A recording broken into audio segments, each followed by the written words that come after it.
पूरी दुनिया को आग में झोंक दे। क्या होगा अगर एक छोटी सी चिंगारी पूरी दुनिया को आग में झोंक दे?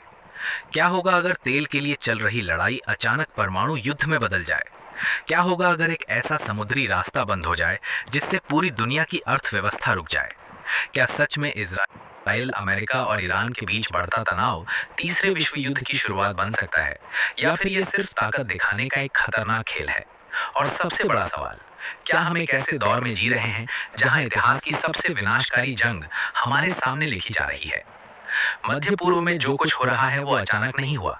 ये कहानी सालों से धीरे धीरे बन रही थी, जैसे कोई तूफान जो दूर समुद्र में जन्म लेता है और फिर एक दिन सब कुछ तबाह कर देता है। इसराइल और ईरान के बीच दुश्मनी कोई नई बात नहीं है।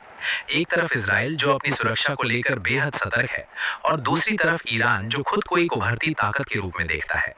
इन दोनों के बीच अमेरिका की मौजूदगी इस पूरे समीकरण को और भी जटिल बना देती है। अमेरिका लंबे समय से इजराइल का सहयोगी रहा है और ईरान के साथ उसके संबंध तनावपूर्ण रहे हैं। यही कारण है कि जब भी इन तीनों के बीच कोई हलचल होती है, पूरी दुनिया की नजरें वहीं टिक जाती हैं। तनाव तब और बढ़ जाता है जब बात आती है ईरान के परमाणु कार्यक्रम की।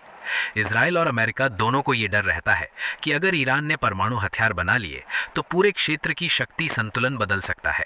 यही वजह है कि कई बार गुप्त ऑपरेशन, साइबर हमले और सैन्य दबाव के जरिए ईरान के कार्यक्रम को रोकने की कोशिश की जाती रही है।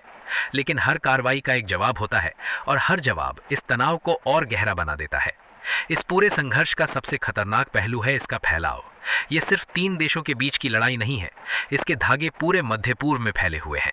ईरान के समर्थन वाले समूह अलग अलग देशों में सक्रिय हैं, और इजराइल लगातार खुद को चारों तरफ से घिरा हुआ महसूस करता है। जब भी किसी एक जगह पर हमला होता है, उसकी गूंज कई देशों में सुनाई देती है। यही कारण है कि ये संघर्ष कभी भी एक बड़े क्षेत्रीय युद्ध में बदल सकता है। अब बात आती है उस जगह की जो इस पूरी कहानी का सबसे संवेदनशील बिंदु है, होर्मुज जलडमरू मध्य। ये एक संकरा समुद्री रास्ता है